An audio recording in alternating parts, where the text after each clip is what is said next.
The night sky isn't empty. There are watchers out there, silent ones, across distances we can't really picture. There are these huge shapes in the gas and dust. And they're looking back at us. So this is about 25 of them, nebulae. They look like creatures, like cosmic things, frozen. It's a kind of hidden gallery. Where science and myth, they come together, and it changes how you see the stars, what makes them feel familiar, that deep familiarity, and their stare, ancient, patient. What does that stare say about us, about our place in all this? To see these watchers, you have to look at what they're painted on. The backdrop for all of it is the nebula. We hear that word a lot, but what it is, it's a cloud, an enormous cloud, one that could swallow our solar system without a thought, and it's not made of water. It's made of the raw stuff of the universe, gas, mostly hydrogen and helium, and dust, fine dust, thinner than smoke. These clouds are where stars are born. And where they die, gravity pulls matter together inside them to make new stars, and when a massive star dies, it often explodes. It sends its material back into the cloud. It seeds the cloud with heavier elements, so a nebula is about life and death and rebirth. It's a story written across light years. It's not a solid thing. It's a dynamic sculpture. Stellar winds carve through the gas like invisible rivers. Radiation from new stars makes the gas glow. Hydrogen glows red. Oxygen glows blue. This slow chiseling creates the shapes, and then our own minds come in. We have this tendency, pareidolia. It's the reflex that makes us see a face in the moon, or a dragon in the clouds, or a rabbit in stains on a wall. For our ancestors, seeing a face in the shadows of a forest was a survival thing. Better to see a face that isn't there than to miss one that is. That pattern seeking is hardwired. We are machines that look for meaning. So when our telescopes look at these vast, chaotic clouds in space, our brains don't see random gas. They search for order, they connect dots, a curve becomes an eye socket, a dark lane of dust becomes a wing, a cluster of stars becomes a gaze. We aren't just looking at space. We're having a conversation with it. Our ancient pattern recognition meets the universe's ancient artistry. The nebula provides the chaotic form. Our cognition provides the familiar shape. That interplay turns an astronomical object into a celestial creature. The universe isn't deliberately crafting owls and dragons to watch us. It's that we, searching for connection, find them looking back from the depths. And in that moment, the cold vacuum of space feels suddenly inhabited. That reflex to see a face, it's more than just finding shapes. We've always felt watched when we looked up. Our oldest stories are full of it. Gods in the sun and moon, gods judging from the stars, omens written in comets, a conscious sky, a universe that notices us. It's one of our first thoughts, and it's stayed with us. It comes from a need. In all that cosmic silence, we've always looked for a sign we're not alone. That someone sees us, modern stories about aliens, that's just the latest version. A silent presence in the dark. It's all trying to connect across a void.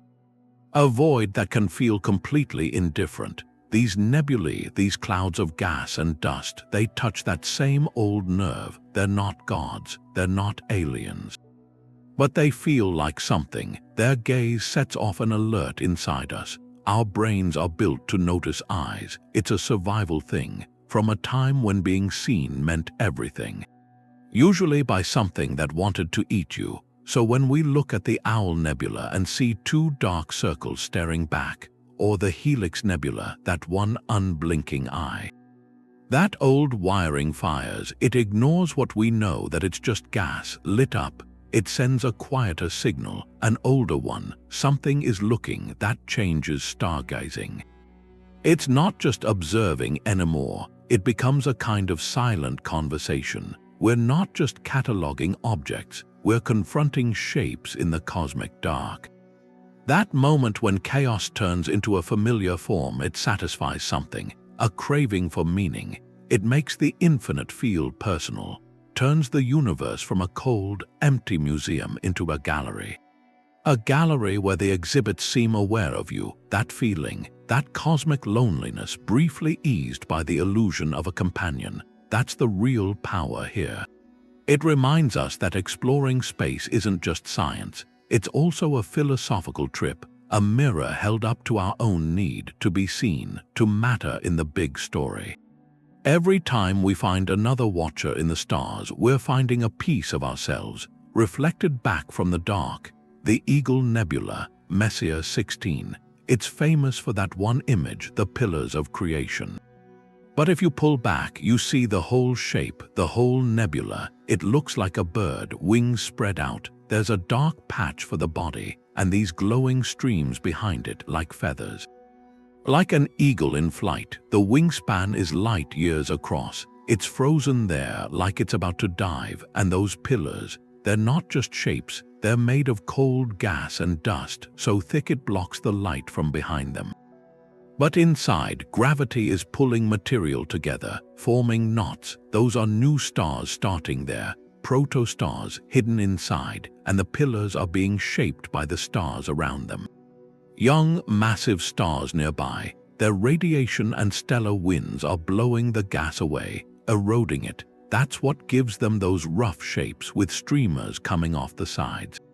It's like a mountain being worn down by a constant sandstorm. So the nebula is two things at once.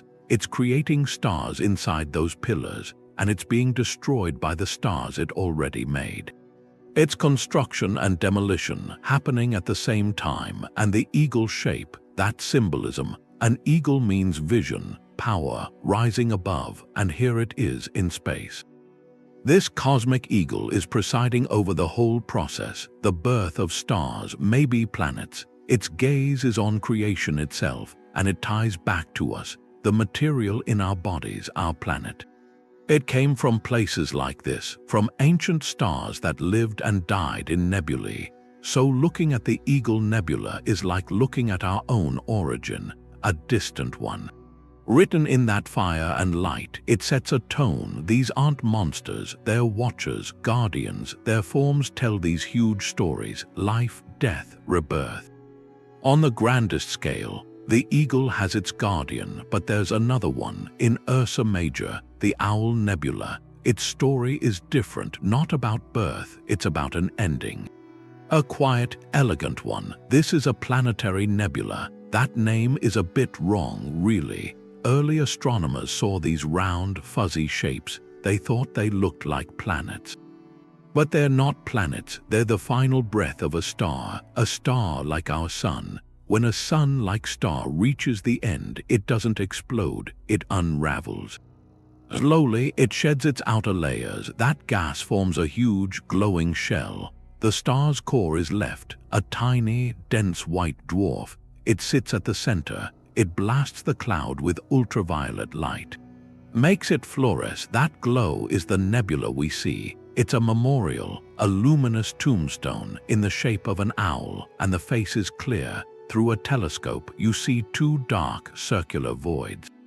They're not empty, they're regions of slightly lower density. Inside this spherical shell of gas, imagine a hollow glass ball with two patches of thinner glass. When light shines through, those patches look darker. That simple trick, physics and perspective, it creates this wide-eyed stare, a perfect owl, a silent, nocturnal observer. Its gaze feels ancient, knowing because it is. This shape took thousands of years to form. The star's final act was to sculpt this face, this haunting visage. Now it hangs there, a ghostly remnant keeping watch, and it makes you think the cycles are complete here. This is a peaceful conclusion. The star's long story ends. The material that once fueled nuclear fires for billions of years, now it drifts outward. It will mix with the interstellar medium, become part of a future nebula. Maybe a future star, a future planet. The owl's silent watch is over a process of return, recycling on a cosmic scale, it seems to hold a quiet wisdom about how all things change form, even stars. To look into its dark eyes is to see an end, the end of one story, and the quiet, patient beginning of countless others. Not all watchers are made of light, some are defined by its absence. You have the constellation Orion, a hunter in the winter sky, and in his sword there's this silhouette. It feels almost intentional, the Horsehead Nebula. It's not a glowing cloud, it's a dark nebula, a thick, cold cloud of dust, so dense it blocks the light from what's behind it. Behind it is a bright emission nebula, glowing red. Against that, the shape is unmistakable, the arch of a horse's neck, the profile of its head turned like it's gazing into the distance. It's a shadow carved from star stuff, a cosmic chess piece against a tapestry of fire. This dark watcher is in the Orion molecular cloud complex. It's one of the most active stellar nurseries near us. That glowing red background is the emission nebula IC 434. It's energized by the radiation from a young, hot star nearby, Sigma Orionis. The Horsehead itself is a pillar of that molecular cloud, a promontory of dust and gas, and it's being slowly eroded by that stellar wind. The shape we see isn't permanent, it's a snapshot, erosion in progress. The radiation from those young stars is boiling away the lighter material around the dense core. It's sculpting that profile, so the stars being born here are responsible for carving this dark guardian that watches over them. Its gaze is unique. It doesn't stare directly at us with glowing eyes. It presents a profile, a silhouette in contemplation, turned as if it's observing the vibrant chaos of its own neighborhood. That posture makes it feel less like a sentinel, more like a silent overseer, a dark steward standing guard in a region of furious creation. Its beauty is one of stark contrast. Profound isolation. In one of the sky's most bustling, luminous regions, the Horsehead is an island of shadow. It's become a symbol of cosmic solitude.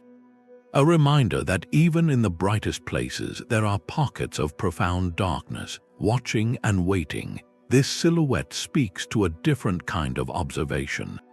Not the glowing, active stare of others, but a passive, absorbing presence. It doesn't emit light, it swallows it, and in doing so, it outlines its own form against the universe's brilliance. It teaches that sometimes a watcher is defined not by what it reveals, but by what it conceals. Within its dark folds, shielded from the harsh radiation, conditions might be right for the beginnings of new worlds. So this dark steed may not just be watching over creation, it may be cradling the seeds of it within its own shadowy form. Some watchers aren't alone. They're built right into another galaxy, so you have to look past the Milky Way to one of the little galaxies that orbits it, the large Magellanic Cloud. And there, shining with this ferocious light, is the Tarantula Nebula. Its catalog name is 30 Doradus, but that name feels too clean, because what you're looking at is a galactic spider. A spider on a cosmic scale, its body this knot of furious starlight. Its legs are these long, glowing filaments of gas that stretch out into empty space. The size of it is hard to grasp. If you could take this nebula and put it where our Orion Nebula is, it wouldn't just be a bright spot, it would take over the sky. The light would be so strong it would cast shadows on Earth. In the daytime, it's the biggest, most violent star-forming region we know of in our whole local group of galaxies. This isn't some quiet nursery, it's a stellar city, and it's being built incredibly fast, and the shape is what gives this watcher its character. Those filament structures, the nebula's legs, they aren't still. They're rivers of gas. They're energized and sculpted by the hurricane force winds from thousands of young, massive stars. These stars are monsters. They burn their fuel in a frantic rush. They live short, brilliant lives. Their radiation ionizes the gas, makes it glow in these hot pinks and reds. Their stellar winds blast through the cloud, they carve out cavities and shape those sprawling tendrils. So the spider's form isn't a peaceful shape, it's dynamic, aggressive, a shape that comes from violence, that makes its gaze feel different from the owl's quiet wisdom or the horsehead's solitary watch. The tarantula's watch is active, intense, almost predatory. It feels like a creature caught in the act of creation, weaving a web not of silk, but of star stuff and radiation. To look at it is to see the universe's raw, untamed creative power. It's a furnace. Stars are forged there in staggering numbers. It's a place where the elements for future worlds are cooked inside stellar cores and then blasted out into space by supernova, eventually. So this celestial spider is a different kind of watcher. It doesn't speak about endings or silent guardianship. It's a testament to the furious, ongoing work of building galaxies.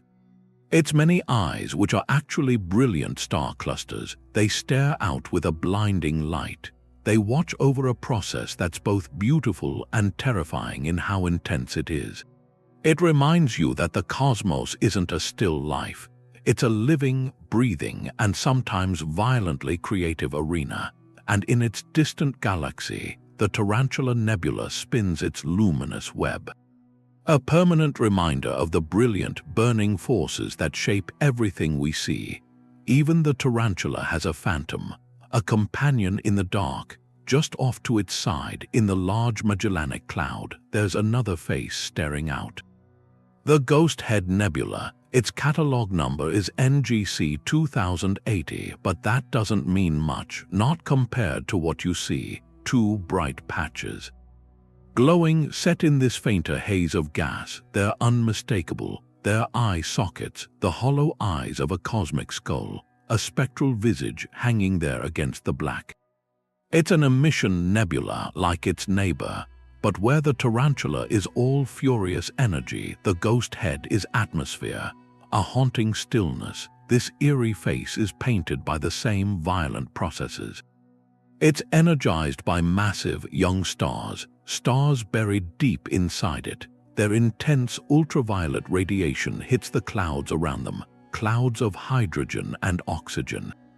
It strips electrons from the atoms, and when those electrons recombine, they release light. Hydrogen glows a deep red. Oxygen burns with a cooler blue-green. A ghostly color, these two colors mix in the nebula's eyes. They create that pale, ethereal luminescence. It's not a trick, it's atomic physics, writing a ghost story across light years.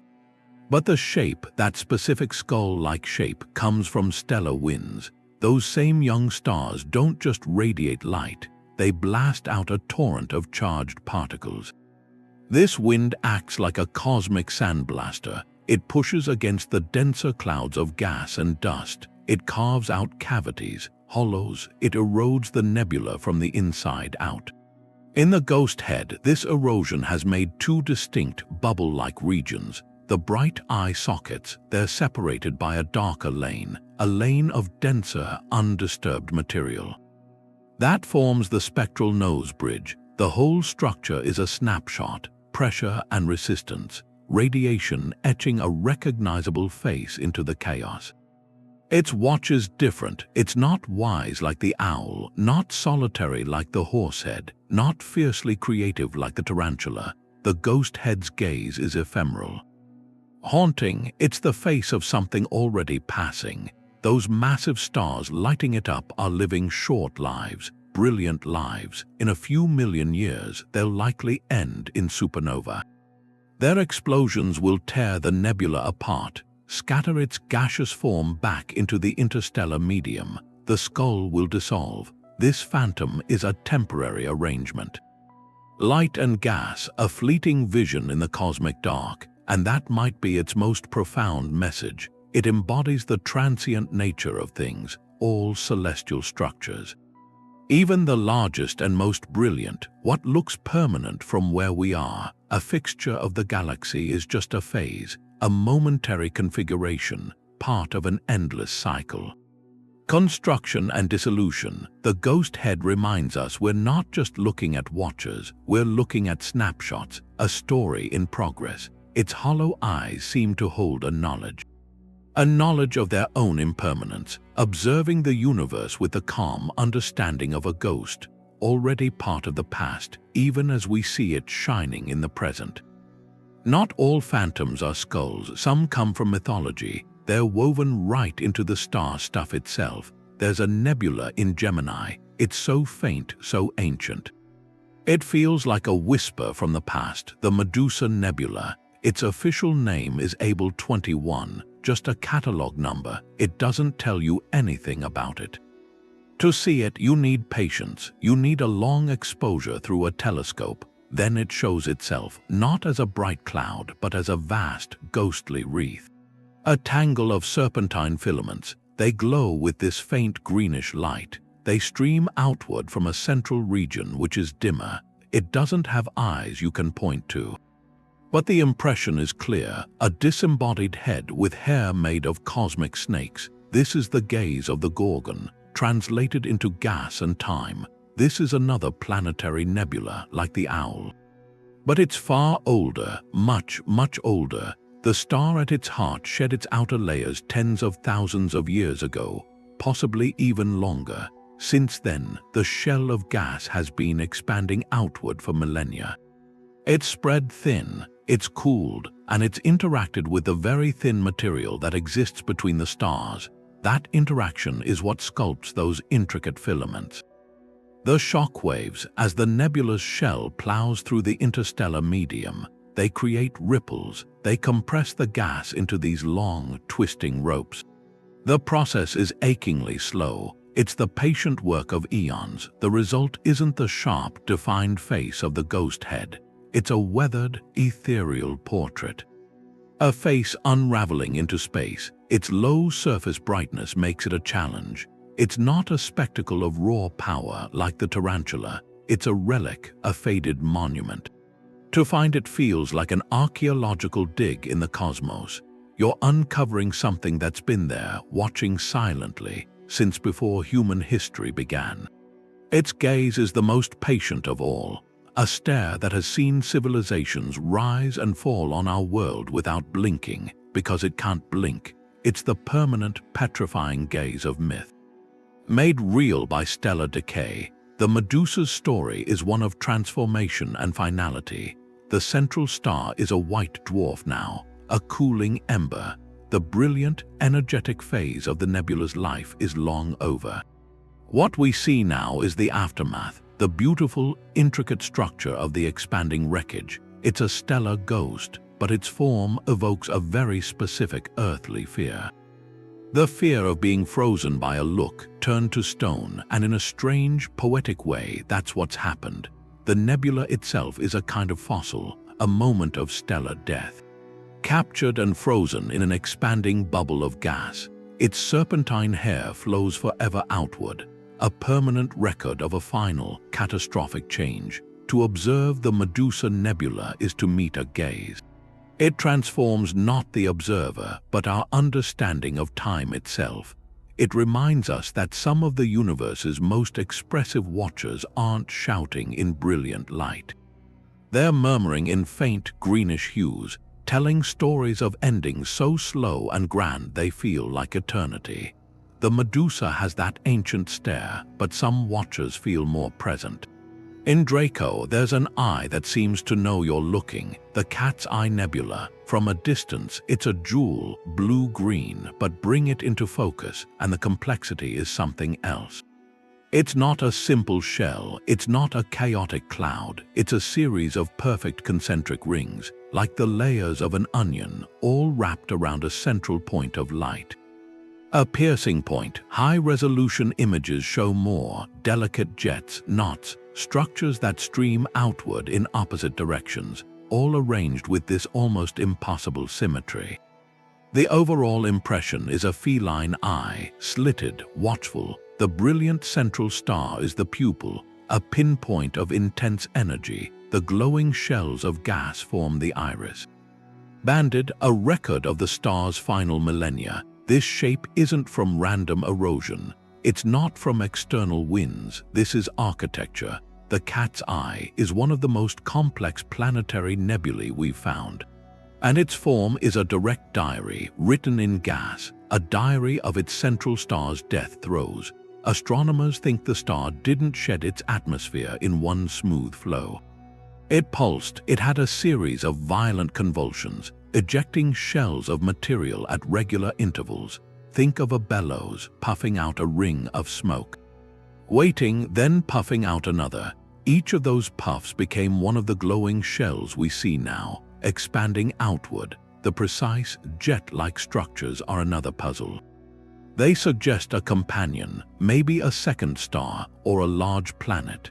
Its gravity focused the dying star's ejections into those narrow, opposing streams.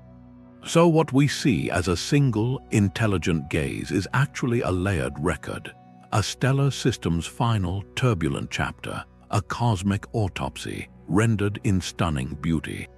The Cat's Eye's watch feels different. It's not ancient and fading like the Medusa. It's not a silhouette like the Horsehead. Its gaze is sharp, focused. Unnervingly precise, it feels like a sentinel, a guardian of some cosmic secret. Its luminous eye fixed on a point beyond our understanding. It challenges the idea of a peaceful stellar death. It shows us the end can be a period of intricate, violent artistry. To look into the Cat's Eye is to feel the weight of a knowing stare, one that has seen the complex mechanics of its own creation, and now holds that knowledge in its perfect, glowing form. The Cat's Eye has its secrets, but some of these watchers, they want a different kind of showing. They're hidden right there, waiting for a new way to see. In the constellation Cepheus, there's a huge gas cloud. It's called SH2-132. To your eye, or even with a normal telescope, it's just a faint red smudge, a kind of cosmic afterthought. But then you bring in the modern tools, the astrophotographer's tools. You're not just looking, you're listening to the light. You use filters, a filter for hydrogen alpha light that catches the deep red glow from hydrogen gas. Another filter for sulfur 2 emission. It shows structures in a softer, golden color. You take these separate images and you layer them, like a painter using different inks. And from that faint smudge, a shape comes out. You can't miss it. It's the profile of a lion, a majestic head in perfect silhouette with this flowing, detailed mane, all etched in glowing gas.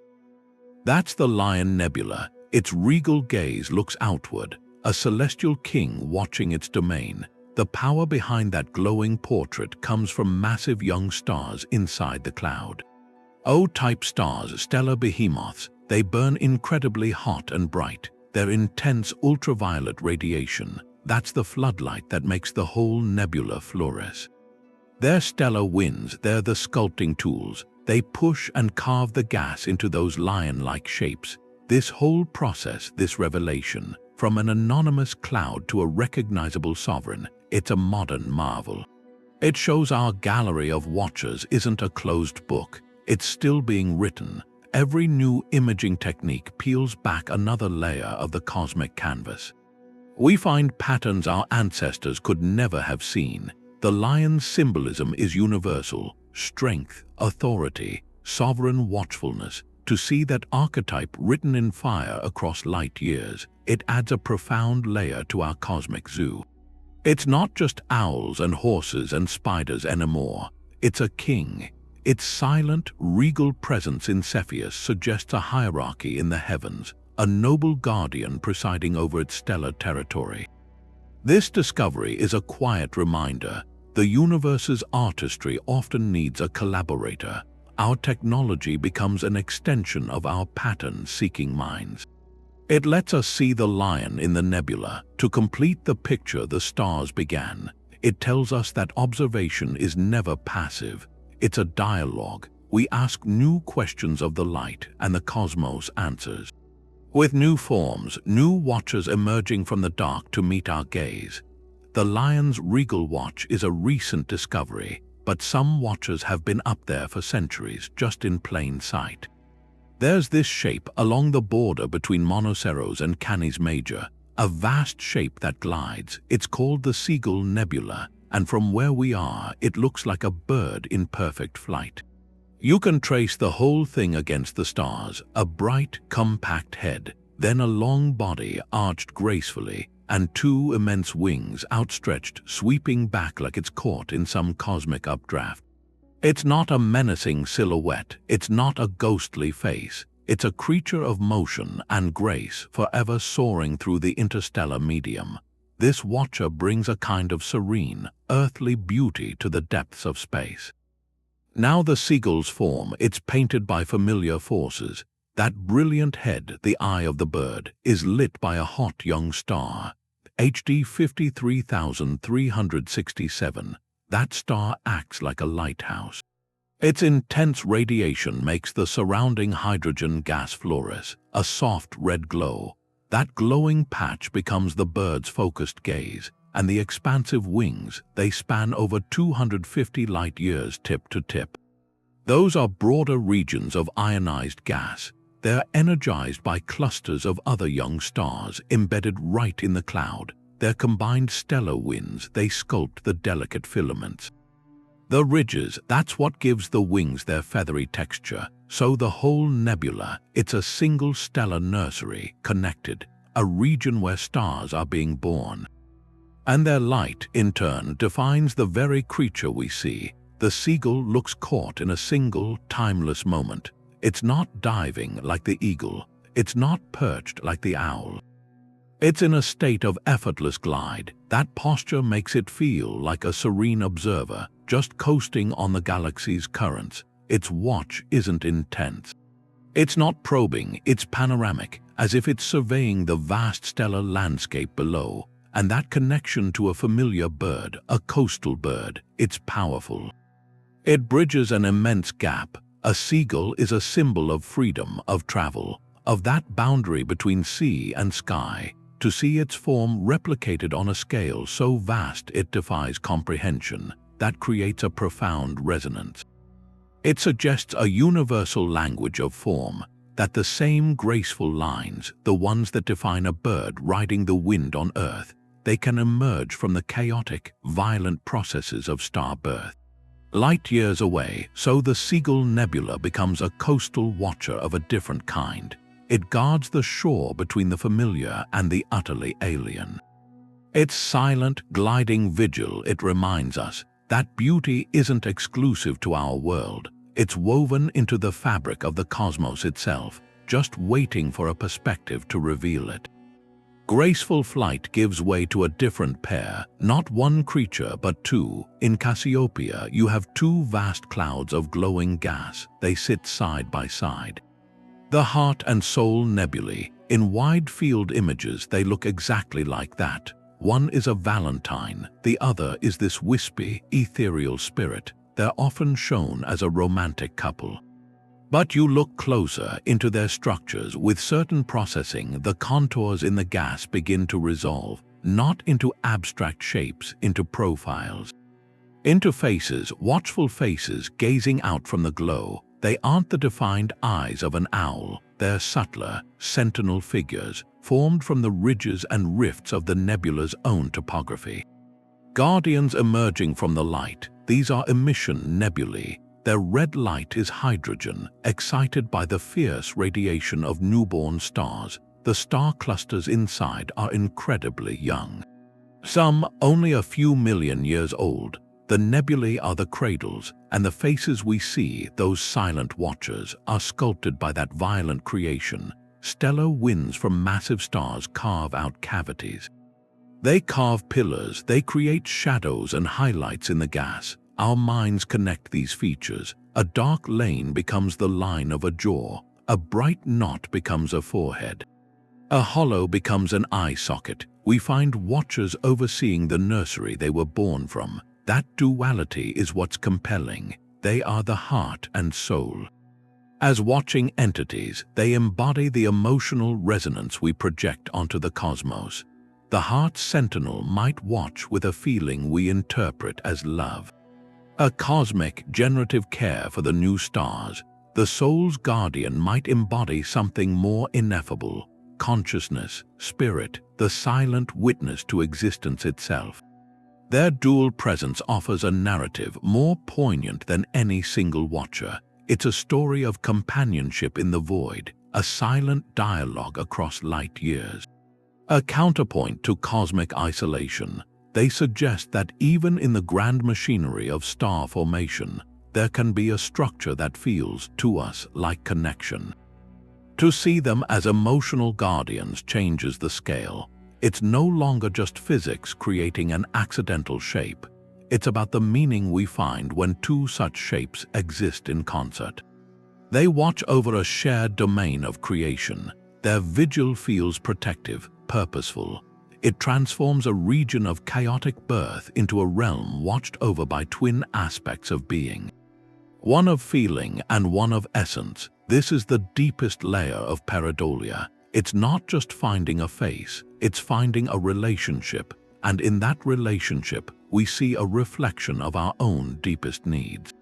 To love, to have a spirit, to not be alone in the dark, the heart and soul in their eternal, glowing watch offer a quiet answer to that, another primate looking out from Orion.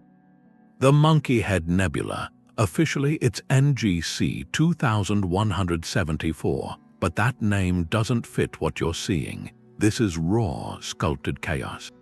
Thick clouds of glowing gas etched with deep channels of dust. The shape isn't smooth, it's rough, textured. A face comes out of the turmoil, a broad forehead, a suggestion of a muzzle. Those dark dust lanes trace the hollows of eyes, a mouth. It looks less like a statue and more like a creature caught in shadow, peering through a cosmic thicket. This is an active stellar nursery. The glow is hydrogen gas, ionized by the ultraviolet light of massive newborn stars inside the cluster NGC 2175. These stars are the architects. Their radiation doesn't just light the cloud it attacks it. Stellar winds blast through, pushing gas into pillars, carving out those deep cavities. The monkey head's form is a snapshot of violent erosion. The dust lanes aren't empty. They're dense, cold clouds resisting the onslaught, creating the shadows that define the primate's features. That gives its watch a different character. It doesn't have the serene patience of the owl or the piercing focus of the cat's eye. Its gaze feels curious, animated, like it's leaning forward, observing the tumultuous activity of its own neighborhood with a kind of primal interest. There's a playfulness to its expression. Life caught in a moment of discovery, and that's where the connection strikes. Seeing a primate in the stars isn't just a random pattern, it's a mirror. For the first time in our gallery, the watcher's form echoes our own biological lineage. It reflects a familiar intelligence back from the void. This cosmic monkey, born from stellar fire and dust, becomes a silent relative. Its watch reminds us that the same natural processes that shape the forests and the creatures within them, including us, are also at work on a scale so vast it defies imagination. The curiosity in its imagined gaze might just be our own, projected onto the universe and reflected back. It asks a quiet question. If the patterns of life can be echoed in the patterns of star birth, what does that say about our place in the cosmic story? The Monkey Head Nebula offers no easy answer. It just watches, a rough-hewn testament to the strange kinship between the life on our world and the luminous artistry of the heavens. The Statue of Liberty Nebula, it's in the southern constellation Carina. Its catalog number is NGC 3576, but when you see it from the right angle, it's not just a nebula.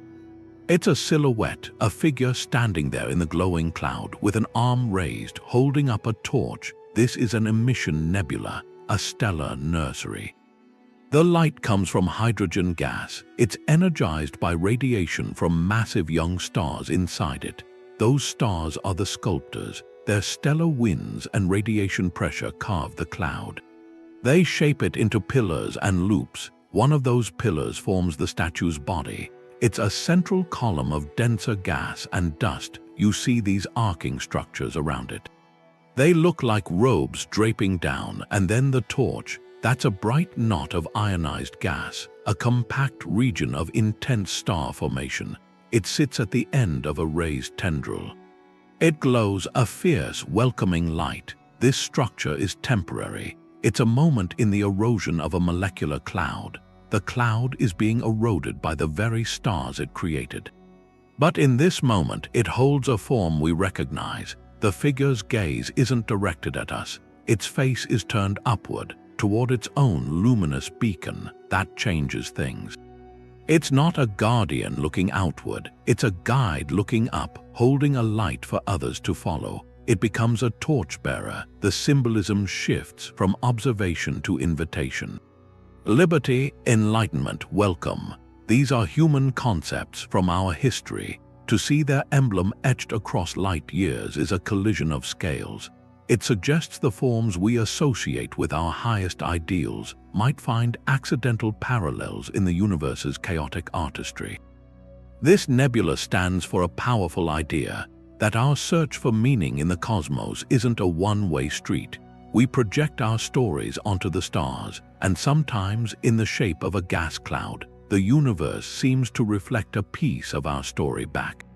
The Statue of Liberty Nebula becomes more than an astronomical object.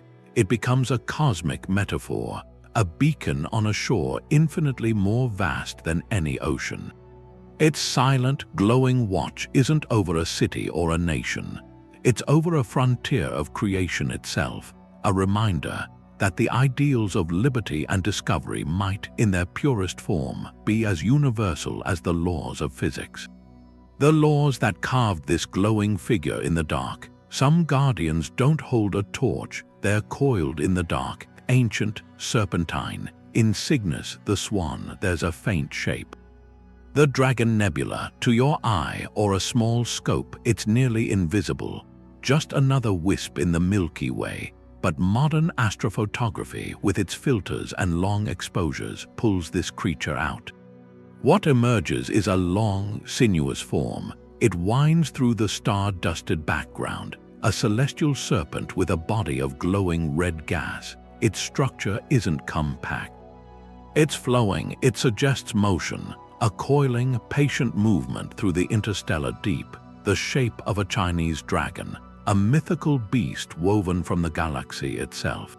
Its fiery look comes from the same basic process. It's an emission nebula. That faint red glow is hydrogen gas, energized by ultraviolet light from hot, young stars inside it. But the dragon's elongated, weaving form tells a more specific story. It likely traces the contours of an ancient supernova remnant, or a turbulent filament inside a larger molecular cloud. Stellar winds and radiation from multiple sources have sculpted this one tendril, given it a coherent, flowing structure against the chaos. It's a river of ionized gas. Burning with a faint, persistent light, the dragon's watch feels different from the direct stares. It doesn't fix its gaze on us. Its entire coiled posture suggests a different guardianship. A watcher that encircles, a protector of the celestial riches scattered throughout Cygnus. Its mythic form from our oldest stories now seems to guard the real treasures there. Star clusters and nebulae in that part of the sky. This transposition is profound. For millennia, humans have filled the unknown heavens with creatures from legend. Heroes, animals, monsters. The Dragon Nebula feels like the universe completing that circle, as if our collective stories reached out and found a corresponding shape in the cosmic gas. Validating that deep desire to see our myths written in the stars, this blurring of lines is where astronomy meets something older.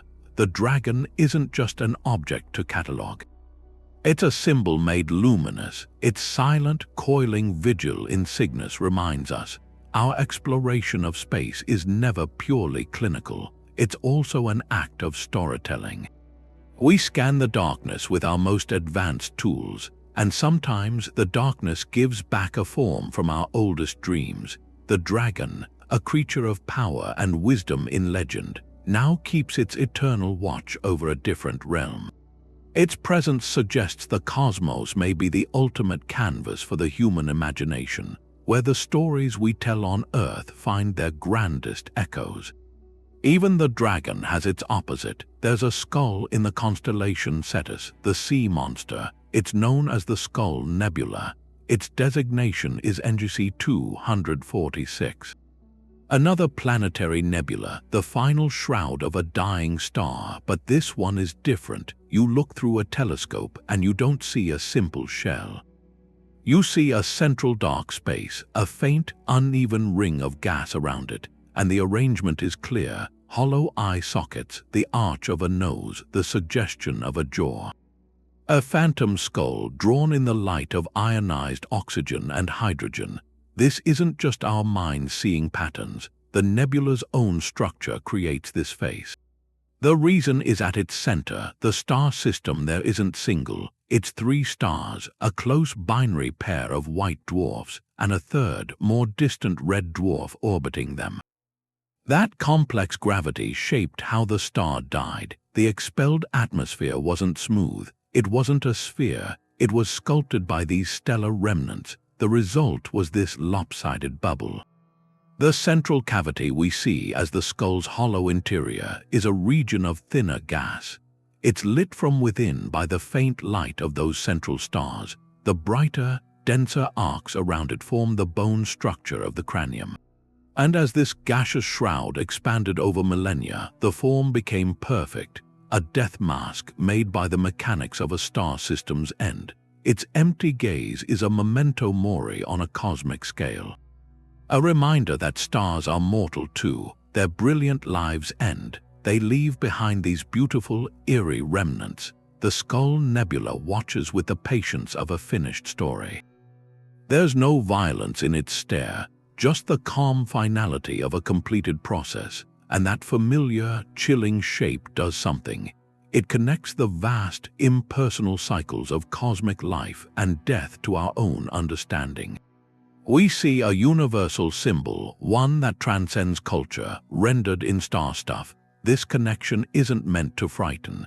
It's to contextualize. It places our own fleeting existence inside a grand, cyclical narrative. The nebula is a monument. It watches not as a threat but as a testament to the fact that endings in the universe are often not an erasure. They're a transformation. The material that was once a star now drifts outward, a luminous memorial, something that will one day seed future creations. So the skull's silent vigil isn't one of dread, it's serene observation. It has seen its own conclusion, and now it watches the universe continue. Rigel is a star. It's the blue foot of Orion, and its light travels a long way, over 700 light-years, until it hits this cloud, a dust cloud. It's called the Witch-Head Nebula. You can see the shape, a profile, a long nose, a sharp chin hunched over. It looks like a witch, a sorceress, and she's not glowing on her own. Her whole form is lit up by Rigel's light. Borrowed light that makes it a reflection nebula. The blue color tells you that. It's not like the red nebulae, the ones made of gas that's actually excited and glowing.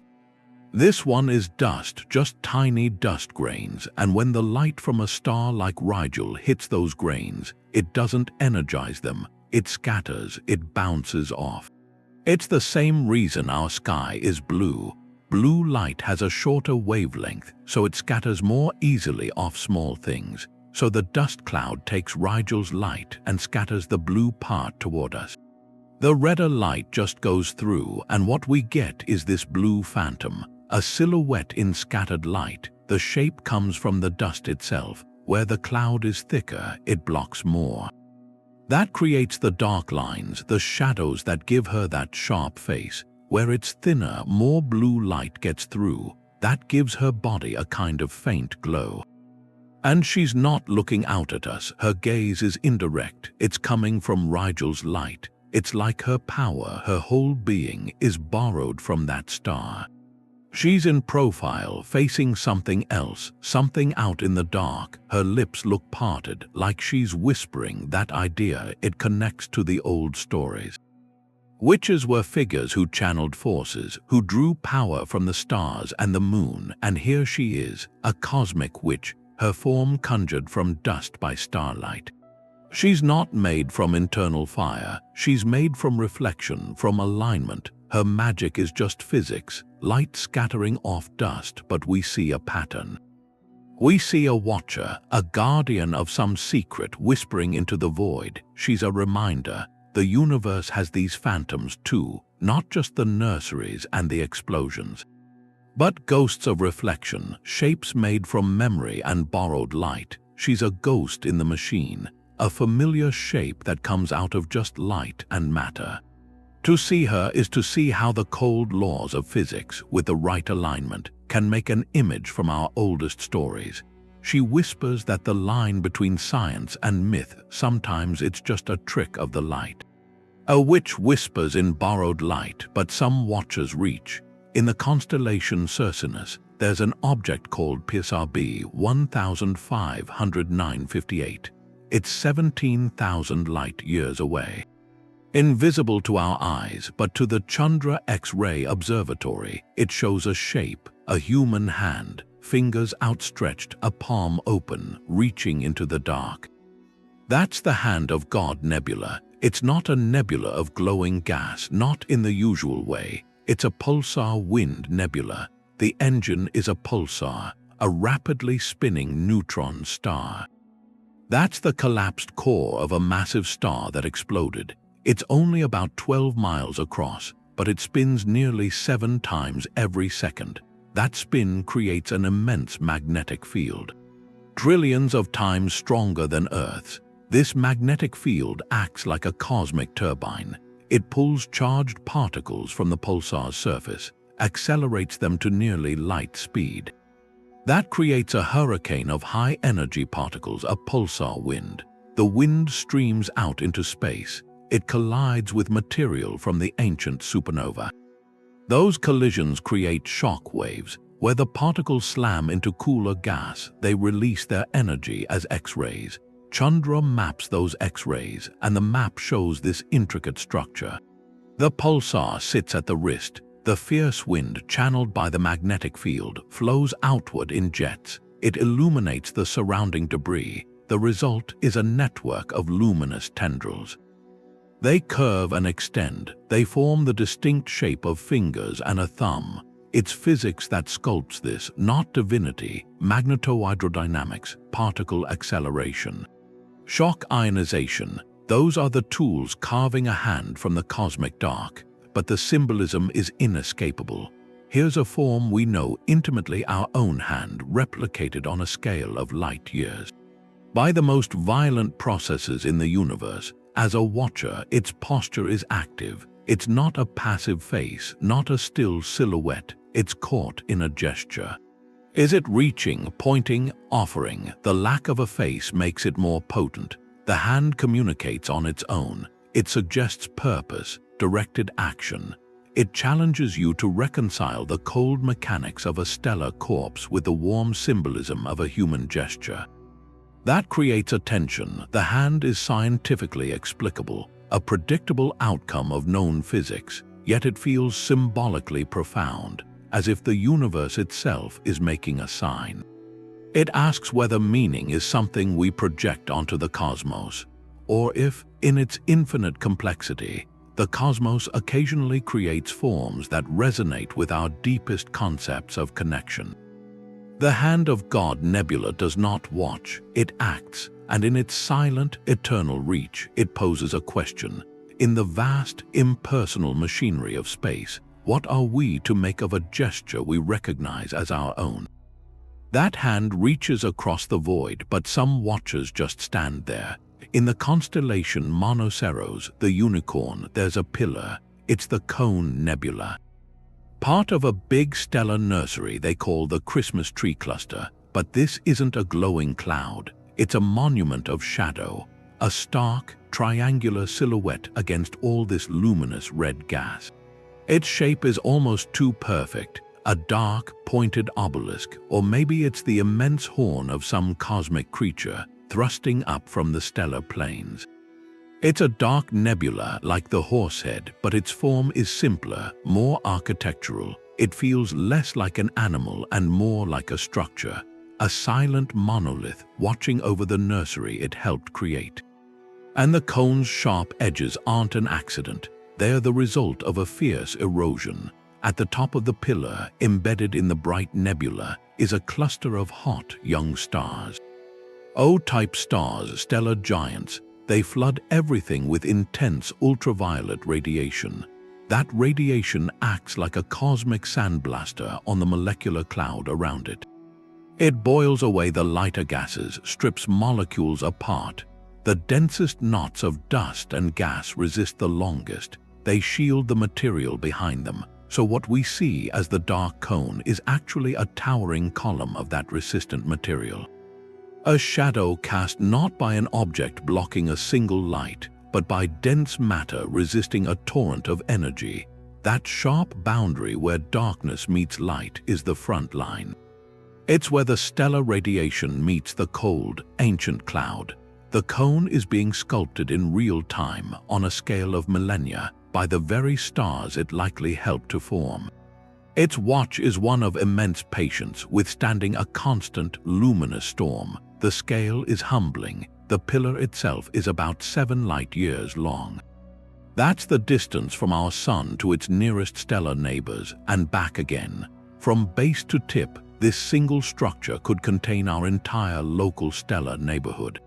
And to think this monolithic shape is just one small feature in a much larger cloud. It stands as a sentinel not of stone, but of frozen gas and cosmic dust. Its simple, powerful geometry represents the raw architecture of star-forming regions, where gravity pulls matter together and light tears it apart, leaving these immense, temporary sculptures in the balance. The Cone Nebula doesn't have eyes to stare. It doesn't have a face. Its watch is more elemental. It's the watchfulness of a mountain, a natural monument that's witnessed epochs. Its presence in the Christmas tree cluster is symbolic. It's the dark, silent guardian standing beside the glittering, celebratory lights of new stars. A reminder that creation is often preceded by a period of darkness and resistance, that the most brilliant lights are born from shadows just like this one. To observe this monolithic watcher is to see the universe not as a painter, but as a sculptor, carving its grandest works with radiation and time, leaving behind forms of stark and silent beauty. In Gemini, there's a planetary nebula, NGC 2392. They call it the Eskimo Nebula. You look through the eyepiece and you see this perfect round disk, and inside it a face. 2 dark spots for eyes, a hint of a mouth, all of it wrapped in what looks like a fluffy hood, like a parka trim. A face staring out from the cold. That's how it got its name. Now, newer images show how complex it really is inside knots of gas, filaments. But that first impression, the face in the hood, it sticks. That shape comes from the outer shell. It's a double-shell planetary nebula. Its story is about 2 winds. The star at the center, now a white dwarf, died in stages. First, when it was a red giant, it blew off its outer layers in a slow, thick wind. That made the first shell, the bigger one. Then the core was exposed, and it sent out a faster, thinner wind. That fast wind caught up to the slow one. It plowed into it, and where it hit, it compressed the inner edge of that first shell. That compressed region is what we see as the bright face. The outer part of that first shell, mostly untouched, stayed fluffy. That's the hood. So the face is actually a shock front, a fossilized moment of impact, frozen in an expanding bubble of gas. The face is the boundary between 2 eras of the star's life. And its gaze feels different from the other shapes. This is a human face, or the suggestion of one, that makes it feel close. It doesn't seem like a guardian or a monster. It feels like an ancestor, a cosmic elder wrapped in stellar material looking out, that bridges a huge distance. we're looking at the final act of a star: incredible heat, incredible force. But what we perceive is this familiar, almost protective figure. It turns stellar death from something remote and violent into something that feels personal. It suggests a watcher bundled up against the cold of space, keeping vigil. That's the power of seeing shapes. It takes the physics slow wind, fast wind, shock fronts, and weaves it into an image that speaks to us. The hood against the cold, the watchful eyes. In the Eskimo Nebula, the universe offers more than a watcher. It offers a mirror, a reminder that the stories written in the stars are, in the end, our own stories reflected back in gas and light. The Eskimo's face is quiet. It's a portrait, but in that same constellation, Orion, there's another figure, and it won't stand still. Just north of the Orion Nebula, there's a different silhouette.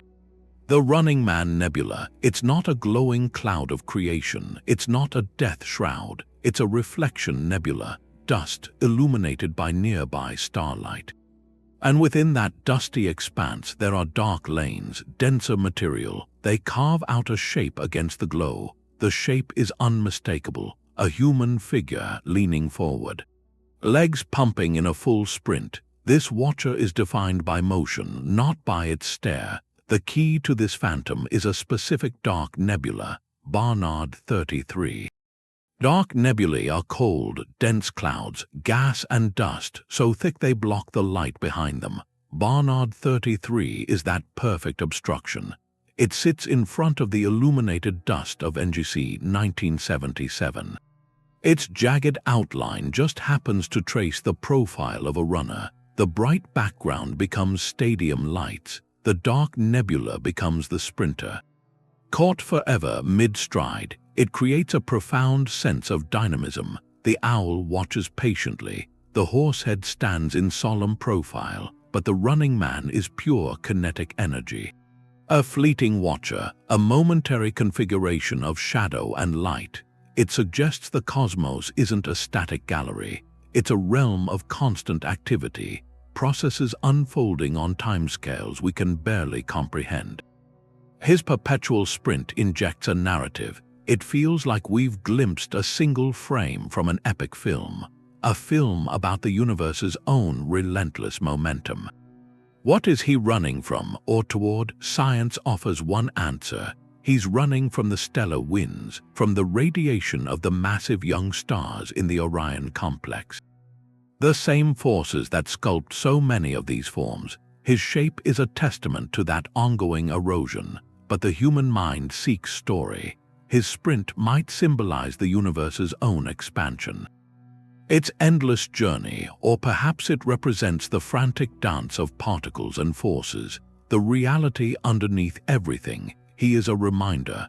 Purpose and narrative are lenses we apply.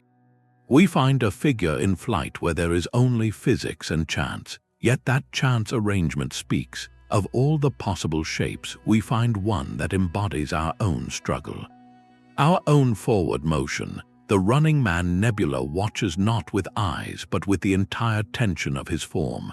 His silent, eternal race across the heavens suggests the universe isn't merely a place of being. It's a place of becoming, alive with activity, and even in its most chaotic forms, that activity occasionally resolves into a silhouette we recognize as our own restless spirit. The Running Man is about action, but some watchers are defined by stillness, by patience. The Pelican Nebula, it's in Cygnus, and it looks like a bird. A cosmic waterfowl. You see this bulky body of glowing hydrogen, a curved neck, and this long, sharp beak. It's dipping into an invisible sea of gas. It sits right next to the North America Nebula, like they're sharing a shoreline, but it's not a static thing. It's a portrait of change, slow, relentless change. Its shape is being rewritten by the stars it holds, young, massive stars. They're hidden inside the cloud, and around it, they flood it with ultraviolet radiation. That radiation creates a boundary, an ionization front. It's a wall of energy, and it moves through the nebula. As it advances, it heats the cold gas. The gas glows, it expands, it's erosion and illumination happening at the same time. Over thousands of years, these fronts sculpt the features. They alter the curve of the neck, the outline of a wing, so its watch is adaptive. It observes the universe from a form that's in flux, shaped by the very forces it seems to watch. That gives it a unique presence. It feels like a patient bird, eternal, poised at the water's edge, ready to feed. But what it's feeding on isn't fish, it's the energy of star formation. The beak seems aimed at those fertile regions, as if it's consuming the processes that sustain it. This analogy, a familiar bird, a familiar behavior, it makes the astrophysics accessible. It grounds the chaos, the ionization, the stellar winds. It grounds them in something we understand, a creature feeding in its habitat. The pelican becomes a gentle teacher. Its shape invites us in. It makes the invisible forces feel tangible. It watches, not with a predator's intensity, but with the calm, adaptive focus of a forager. Forever linked to the cycle of creation happening around it, the Lobster Nebula sits in Scorpius.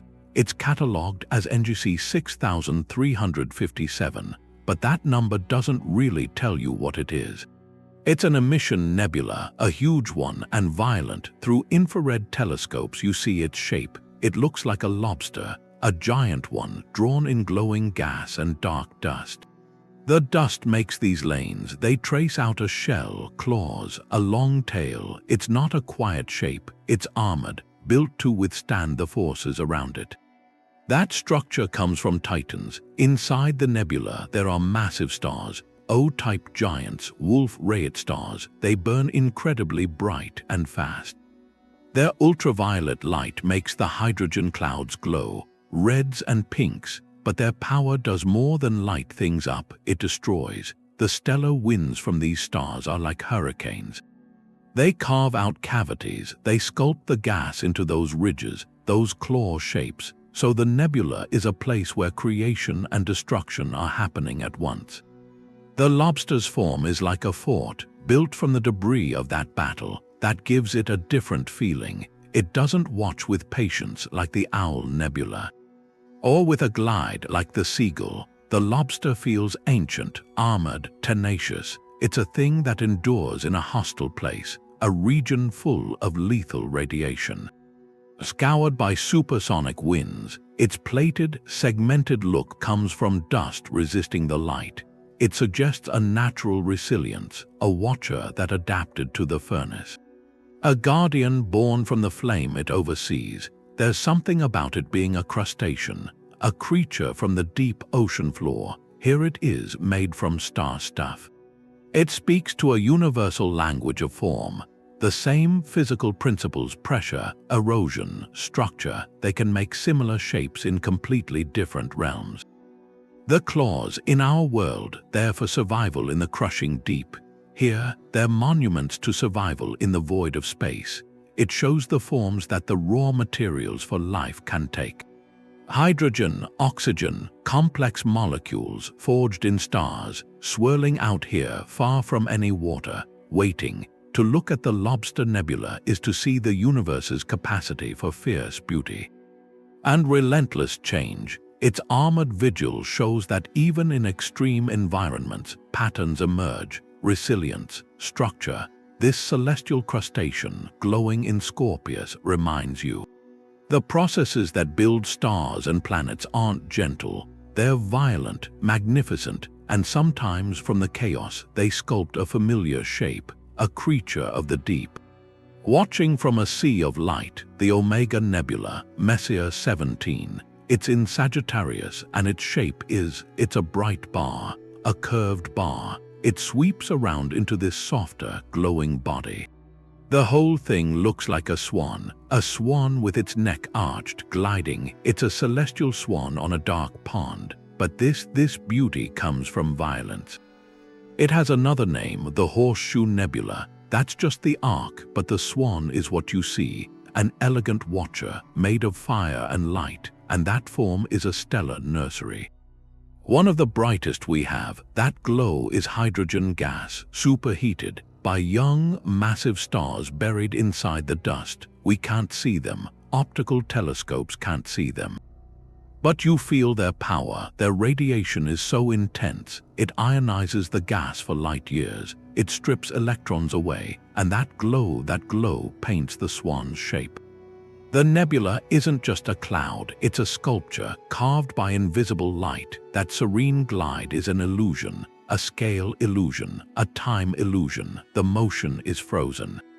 But the processes are frantic. Stellar winds from those hidden stars blast out. They shape the cavities, they make the ridges, they create these filaments like trailing feathers. The Swan's neck, that bright bar, is probably a dense ridge, a wall of gas and dust facing the stellar onslaught, glowing along its edge. So this symbol of peace is actually a front line, a boundary between the cold cloud and the radiant fury of new suns. Its dual identity is about perspective. One way, it's a horseshoe, a cosmic luck symbol. Another way, it's a swan, a creature of myth and grace. The same gas cloud offers different stories. It reminds you these watchers aren't fixed, they're collaborations. The universe provides the chaotic form. We provide our perception, our mythology. The Omega Nebula becomes a swan because we know the shape of a swan's neck. We know serene movement. We project that onto the luminous chaos, and we create a connection. We find a familiar elegance inside a stellar forge. This elegant watcher gliding on its pond, it's a counterpoint. To the lobster, to the ghost head, it speaks of beauty as a natural outcome, not in spite of the chaos, but because of it. The same ultraviolet radiation that destroys molecules also excites this luminescence. The same stellar winds that erode the cloud also sculpt its graceful curves. The Omega Swan watches over its domain of furious birth with a calm presence. It suggests violent beginnings can give rise to tranquility. Its silent vigil is a testament to balance, where fire gives birth not only to power but to peace. That swan moves across a pond of fire, but not every watcher is bright like that. Some of them are in the shadows. In Cepheus, there's a faint shape. It's called the Cave Nebula. Its catalog name is SH2-155, just a string of numbers. It doesn't tell you what it is. To find it takes patience. You need a dark sky. A good telescope, usually a camera. What you get isn't a bright cloud. It's more like a suggestion, a dark, curved void, an opening, and around it, faint walls. Reddish gas glowing. The structure looks exactly like a cavern mouth, like a grotto carved into space itself, and inside that dark opening, your mind fills it in. It becomes a socket, a place where something could be looking out. This is a watcher defined by where it hides, a guardian in the cosmic deep, watching from inside its own hollow. That faint glow is hydrogen gas. It's energized by ultraviolet light from hot, young stars buried in there. Scientifically, it's another stellar nursery. But its activity is shrouded. The cave-like look comes from a dense, dark molecular cloud. That cloud blocks the light from the emission nebula behind it. That's what carves out that curved silhouette. The bright rim is an ionization front. It's where the fierce light from newborn stars is eating into the cold, dark cloud, making it glow at the edges. So the cave isn't a static hole. It's an active boundary, a site of erosion and creation, happening in slow motion across light years. Its watch feels different. It's not the direct, confronting gaze of the owl or the cat's eye. This is a sidelong glance from a place of concealment. The Cave Nebula feels hidden, mysterious. It doesn't announce itself. You have to seek it. That gives it an aura of ancient secrecy. It's an entity peering out from a cosmic hollow, as if it's guarding an entrance to realms unseen. Its form is an invitation, not to observation from a distance, but to exploration. It symbolizes the unknown recesses of space, the places our understanding hasn't lit up yet. To think about this grotto guardian is to confront the allure of the unseen. For every bright, sprawling nebula we catalogue, there could be countless more like this. Faint and shrouded, waiting in the darkness, they remind us our map of the heavens is still being drawn, that for all our telescopes and technology, the universe keeps its shadowed corners. Its silent sentinels watching from caves of gas and dust. The cave nebula's quiet vigil is a promise that discovery is never finished, that the cosmos always holds one more secret. One more watcher in the dark, just beyond the edge of the light. There's a nebula deep in the core of the galaxy, the double helix nebula. From where we are, it looks like a coil. Or a pair of eyes, a face watching from the center of the Milky Way. But this shape, it's not from stars being born or dying, it's from something else. Magnetism on a scale that's hard to grasp. At the galactic center, there's a supermassive black hole. Its gravity pulls on everything, but the magnetic fields there are just as strong. Astronomers think the nebula's shape comes from these fields. They get twisted by gas clouds orbiting near the center, so you have these two huge streams of gas. And the magnetic fields act like hands, twisting the gas into a corkscrew, a braid of material light years long. It's magnetohydrodynamics, the dance of magnetic fields and ionized gas. That we can see it from 25,000 light-years away, that tells you how big it is, how precise the forces are, and when you look, your mind might see a face in those coils. But the shape it really echoes is the double helix, DNA, the code for life on Earth. It's not a message, it's a coincidence, a pattern from magnetic chaos in the galactic core that mirrors the pattern in every cell. So the watcher's gaze feels intimate. It's not watching from a place of alien mystery. It's watching from a place of kinship. The same physical principles, rotation, tension, field lines, they can create similar spirals. In a galaxy or in a butterfly, this nebula becomes a symbol, a universe built on repeating patterns, a mirror reflecting the architecture of life back from the most violent place in our galaxy. To see a face, there is to feel a connection. It hints that we're not separate from the cosmic story. We're woven into it. The double helix nebula watches with a knowing silence. Holding a secret about unity, its vigil is a reminder we're not just observers of the cosmos, we are made from it, and sometimes from the heart of the chaos it sends back an image. An image that looks strangely like home. The last one isn't painted in light, it's drawn in shadow.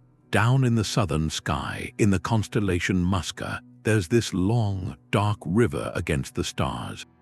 They call it the Dark Doodad Nebula. It's a silhouette, a pure absence, a serpentine shape that moves through the rich star fields of the Milky Way, like something swimming through a glittering current.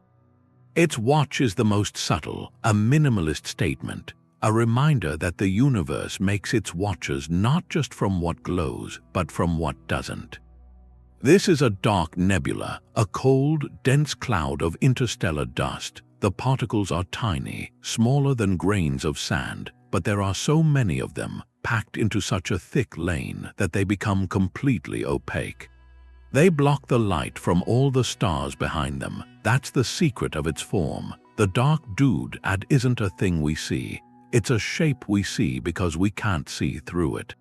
Its body is defined by missing light, by the negative space it carves out of the starry background.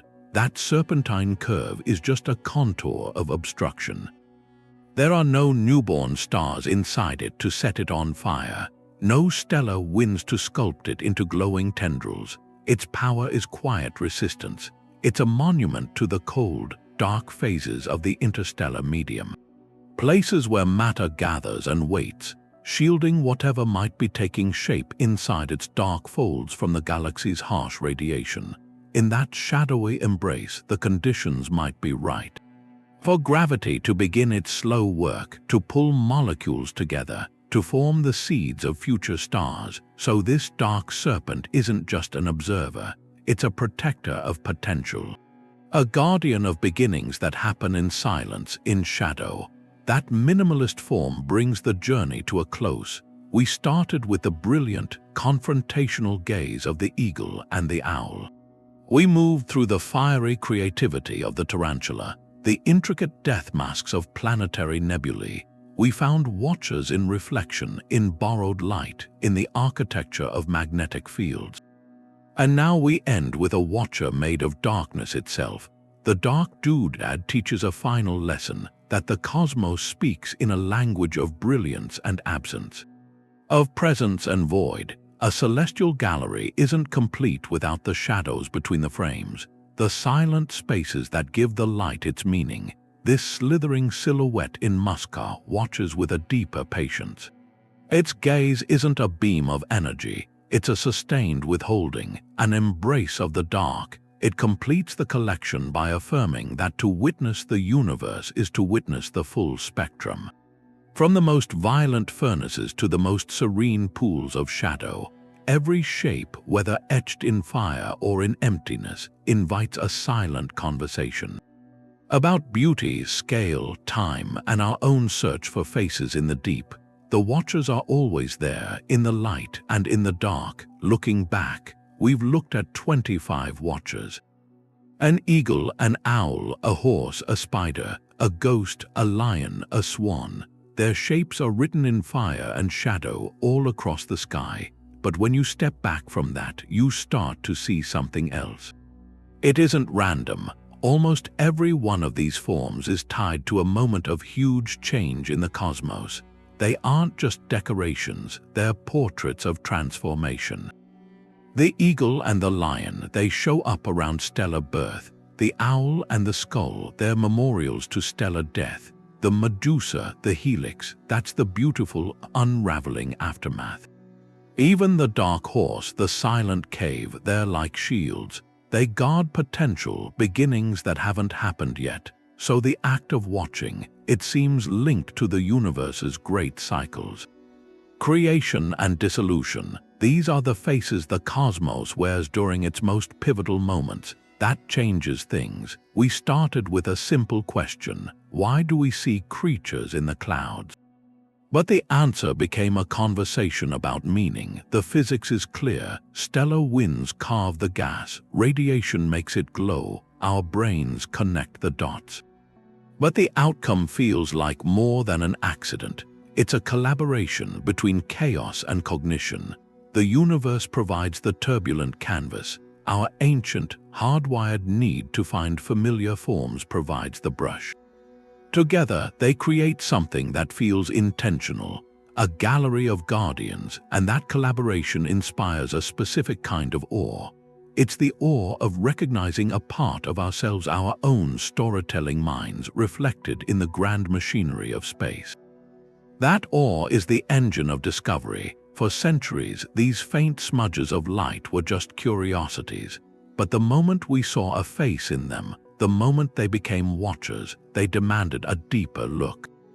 Why does that cloud glow? What carves that shape? The human desire to understand the sentinel's gaze drove us to build better telescopes, to develop new ways of seeing.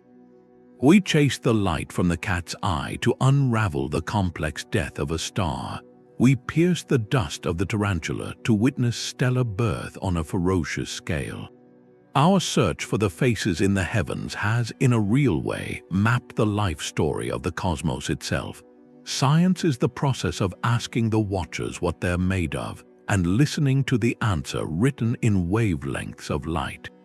And these forms don't live only in science, they swim in our stories. Long before we knew them as nebulae, we populated the dark with figures from our myths.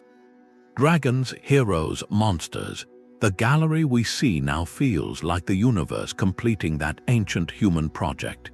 It's as if our oldest stories reached out into the void and found shapes waiting to receive them.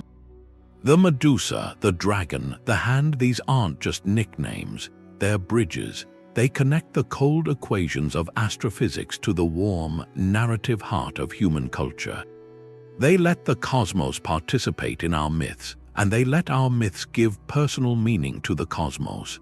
A nebula is no longer just an object. It becomes a character in a story billions of years in the telling.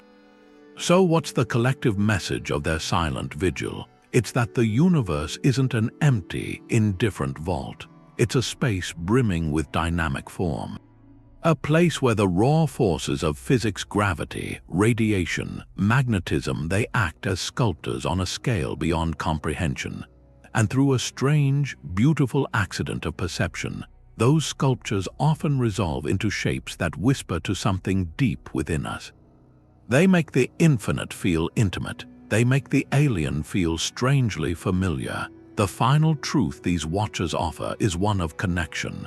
We are made from the material forged in places like these. We are the universe become conscious, looking back at itself, and in the glowing eyes of an owl or the soaring wings of an eagle, we see not a monster in the dark, but a distant, luminous relative. A reminder that we are not alone in the vastness, because we are, and always have been, part of the story we are trying to read. This gallery of watchers isn't just a list. It's a mirror held up to the cosmos. It reflects this strange and beautiful dance between the universe's raw creativity and our own human imagination. We went from the fierce, generative stare of the eagle to the silent, shadowy glide of the dark doodad. Each one started as a cloud of gas and dust, a place of star birth or star death. But through the lens of our perception, they became owls, they became skulls, lions, swans, they became guardians and phantoms and guides. This is where science and storytelling don't just meet, they embrace. The physics gives us the glowing hydrogen, the sculpting stellar winds, the magnetic braids, and our ancient, hardwired need to find patterns and faces that provides the narrative. Together, they transform a nebula from an object in a catalogue into a character in the grandest story ever told. These watchers aren't illusions in the sense of being false. The Horsehead silhouette is really there. The owl's dark eyes are a true feature of its structure. They are real places, shaped by real titanic forces. Their stories are written in the language of light, radiation, and gravity. What we bring to them is meaning. When we look at the cat's eye and feel a knowing, focused intelligence, we're connecting the intricate mechanics of a dying star to our own concept of a watchful sentinel. That connection is real, too. It's a testament to human curiosity, our relentless drive to not just see, but to understand, to not just catalogue, but to commune. The perceived gaze from the depths is an echo of our own gaze outward, a silent conversation across the light years. So let this journey change how you see the night sky. It's not a passive ceiling of pinpricks, it's a dynamic, living gallery, a museum of cosmic transformation where the exhibits seem to observe you as much as you observe them. Every faint smudge of light, every dark lane against the Milky Way, it holds the potential for a new discovery, a new form waiting to be recognized by the next curious mind with a telescope or a new way of processing starlight. The wonder is in knowing that the universe is capable of such artistry, and that we are built to appreciate it. If this cosmic safari sparked your curiosity, there are always more mysteries waiting. Consider subscribing for more journeys to the edges of our understanding, and we'd love to hear from you which of these celestial watchers left the deepest impression. Was it the serene wisdom of the owl, the furious creativity of the tarantula, or the intimate, haunting gaze of the Eskimo? Share your thoughts below. And the next time you find yourself under a clear, dark sky, remember to look up. You are part of this ongoing story, and in the vast, silent dark, you never know what might be looking back.